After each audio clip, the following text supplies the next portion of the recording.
everyone, I'm Christina Dandar of the Potted Boxwood, and I'm here with my friend Meredith Ferrell of the Ferrell and Ray Group at Compass. And we are going to tour today, I'm so excited, a historic home that was updated for a young family. Meredith, tell us about the house. So this house, we're in Highland Park in a neighborhood called the French Streets. This house was originally built in 1935 by notable architects Robert Goodwin and Herbert Tatum. This family purchased the home in February of 2020. Not that long ago. Not that long ago. And it was actually on the market, if you can believe, over a year. Wow. And we came and saw it and just fell in love with so many things about the house.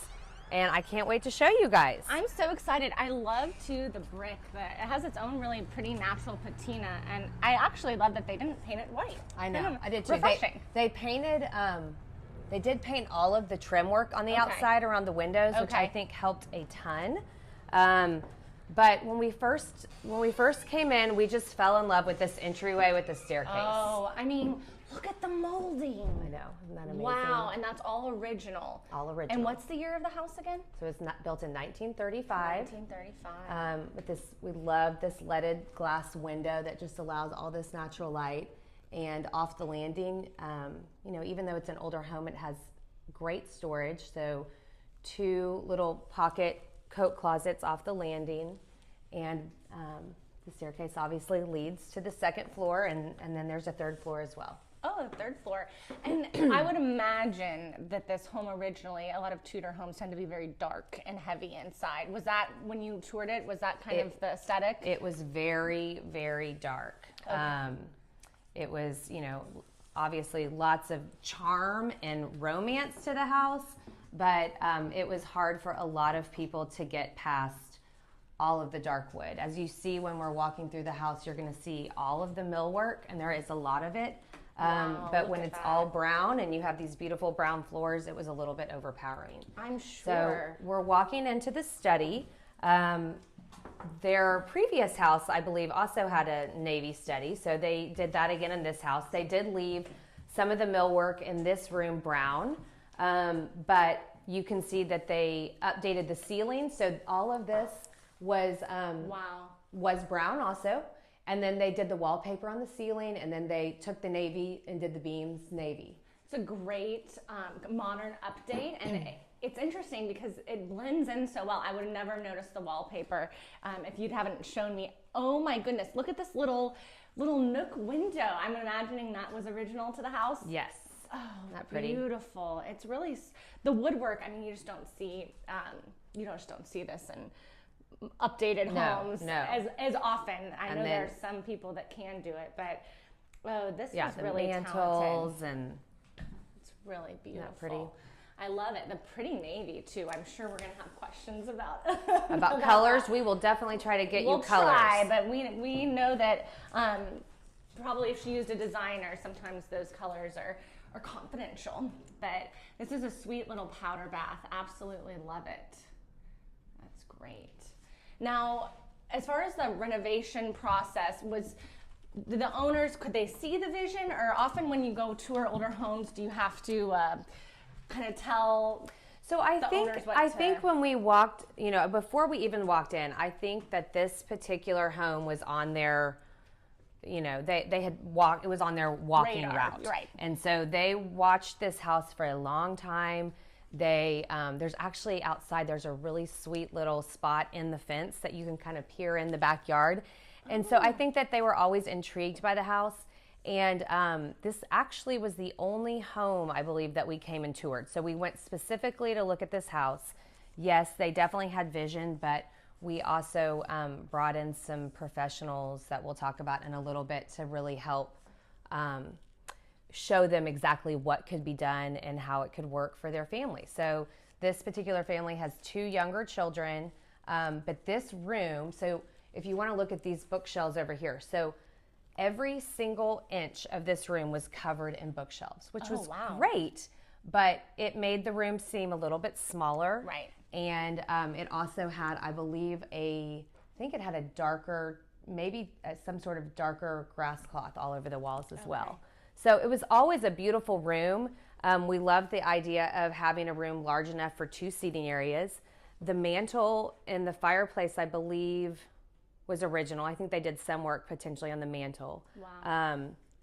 But anyways, it's just a lovely room, and I think it was smart to take away some of the built-ins just to open it up. I agree completely. And the molding work is just, like I've said before, it's phenomenal. And I also love a big room like this, the double couches back to back. It's one of my favorite ways to kind of take a big space and make it feel, welcoming for entertaining. Yeah.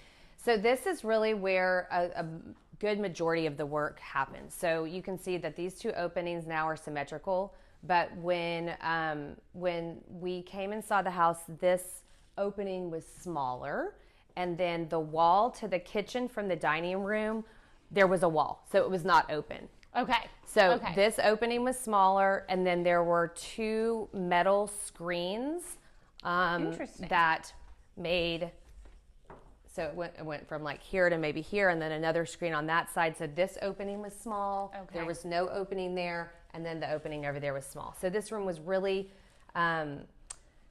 closed off, and the kitchen was extremely closed off. And I think that was probably one of the biggest hurdles that a lot of buyers had when they came and looked at this house, that now everybody wants to be in the kitchen. Right. But when these homes were built, that wasn't the case. The kitchen was closed off, which I go back and forth about that. But I do think that when you have a young family, it's nice to have a cohesive flow. Yes. And I love how each room feels separate, but it's still open. Yes. That's really great. The kitchen is just beautiful. Beautiful. So this family gutted the kitchen.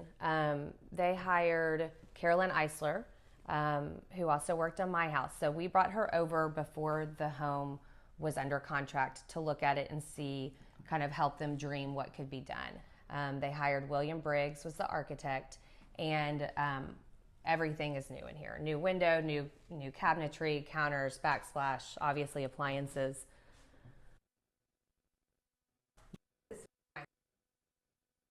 So this is a little,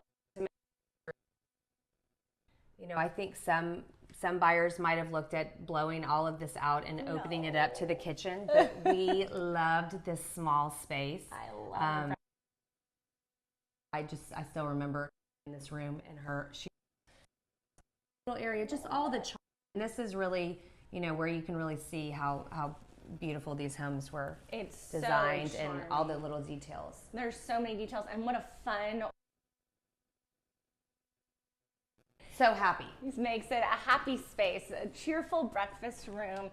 I just can't get over the vision, and I think that's so smart of the buyer and of you also, to encourage having the builder come through and showcase kind of, this is what you can do. Yes. This is the vision you can have. It's really hard sometimes to imagine a space, that's really dark and imagine it bright, or imagine, the walls being torn down.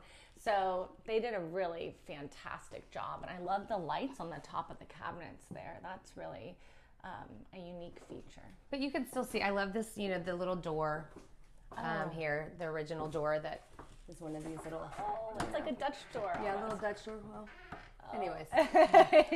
And this is just the laundry room area. It leads to outside, which we'll go to through another door. So great. All right, and this, we're coming into, this sweet den in here. So charming. Yeah. So let's talk about this room. So when we talk about dark, if you can imagine the whole ceiling, the beams, this room, there's a lot of wood, and it was all dark. Dark wood. There were also, so you can see these cross beams right here that are lower. Yeah, those are really pretty. So they had the cross beams that went into this room as well, and it really just it made everything kind of higher. It kind of brings height. Yeah. Now we just, when they took those away, it just felt much more airy. Right. But this is the gallery, and I just think it's such a pretty room. This is a great space for entertaining, and it's, again, her using these beautiful blues and greens and muted tones and the whites and the creams. I think it really just kind of makes it all come together. Yes, and they They hired Allison Seidler Interiors to help with interior design. She did a great job. And all the paint colors. Makes it super relevant. And, this is a great example of how you can preserve a home. I've been talking a lot about preservation on the Potted Boxwood recently. Yes. But a great example of how you can preserve a home and still make it relevant to your modern needs. Exactly. So I think that's really great. And so many light windows in here too. Yes. They, I think, in addition to the architecture, this was really kind of the jaw-dropping moment of the home tour when they came and looked at the house, was just how lovely and large the backyard is. Oh, wow. Look at this. I've said wow a lot today, but how can I not? It's just spectacular. And this is all original to the house. Yes. So they didn't add any additional... Well, I can't for certain say it looks like it was all original. The garage is over here. There's a lot of extra space out here. It's almost like there's little cottages out here. So over here is a pool cabana with a guest room above. Okay. They have a little workout area back there. They have a greenhouse, and then another guest room above the garage. So the house just kind of continues. And the original, their renovation, with the paint and the kitchen and some of the other things we've mentioned, took about, I would say, 5 to 6 months. Only 5 to 6 months. I know. Can you believe that? I don't think that's going to happen now. Yeah. But this actually, they purchased the house. If you can remember, they purchased it in February of 2020. Okay. And then COVID happened. Right. So they were doing this renovation when everything was in the height of the shutdown. So anyways, this outside space really proved to be important because so many people and events were outside, and but they've loved it, and it's been so fun to watch them transform this house. Well, we have the synthetic grass here, which is lovely because it stays green all year round, but also what a nice pool area. They have even having a pool, they also have a lot of land. It's a little bit of a rarity, I would think, around these streets. Yes, for sure. And as I mentioned, the house was on the market for really over a year. It's an oversized lot. So when they purchased it, I would say that it was probably close to land value. And I think nowadays, the land is what holds the value in this area. So you just have to have the right house with the right bones and the right homeowner that wants to do a restoration. There are obviously a lot of beautiful new constructions in our area as well, but we think it's important to be able to keep and see some of these older homes and save them. I agree. I'm all about saving the beautiful historic homes here in the Park Cities, and this family did a fantastic job, and what a treat to be able to represent the buyer here and help them find their charming dream home. So thank you, Meredith. You're welcome. I appreciate Thanks for showing this so much. Y'all have a great day.